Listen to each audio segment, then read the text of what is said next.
Hey everyone, I got a new hydrometer to review. Want to see more about it? Stick around.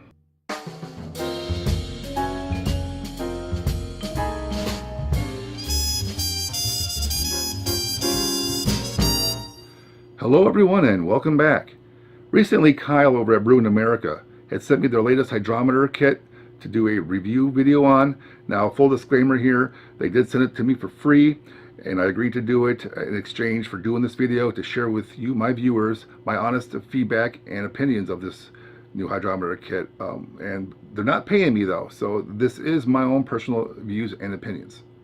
So now on to the details here, right? So now, if you remember a few months back, I had done another video, a video clip in context of a larger brew day video where I showed the previous model hydrometer and flask in use there, and it worked out real well. I liked the high quality materials. It was glass. It was just well-made device.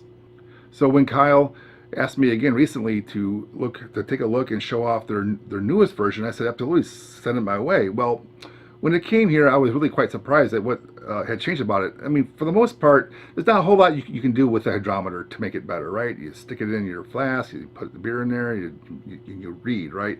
Well, as anyone knows with who's ever used a hydrometer, it's a kind of a pain in the butt, right? So you have to pour your beer or your wort into the flask, and it's usually above the calibration temperature that the hydrometer is calibrated for. So you usually either have to sit it in the fridge and let it chill down for a while, or you have to adjust for the temperature that it's reading at via a chart that that's usually printed on a card or on the product packaging that comes with the hydrometer, right? So now you have to go out and find it, dig around your archives, your cabinets, whatever it is that you store your gear.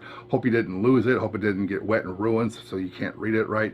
This thing solves all that because it has, drum roll please, a built-in temperature and gauge, thermometer, and adjustment correction factor chart all in the bulb of this hydrometer.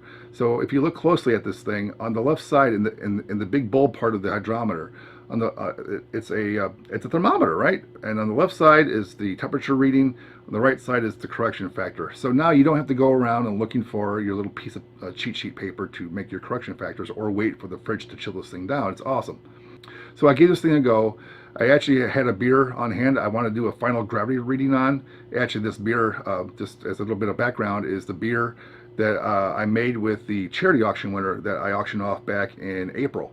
And I had opened it up from a local auction, and I allowed you, my viewers, to bid on it. And one of my viewers, Shane, actually did win and had the winning bid. He came down a few weeks ago with some family. We brewed, had a great day. It was awesome, fun times we all around, right? Well, the beer is now finished. I had to keg it for him, so I took this opportunity to use it as my test and review beer. So I went ahead and filled this beer up with the beer. It's a Hefeweizen, by the way, and I went and put the hydrometer flask in there, read it at 1.010, I think it was, and it was above temperature, about 70 degrees, right? So I'll go from one side of the chart to the other, and it said add a point or two, I can't remember now, and I added that to there and it was done. I didn't have to go dig around for that sheet or chill it in the fridge first.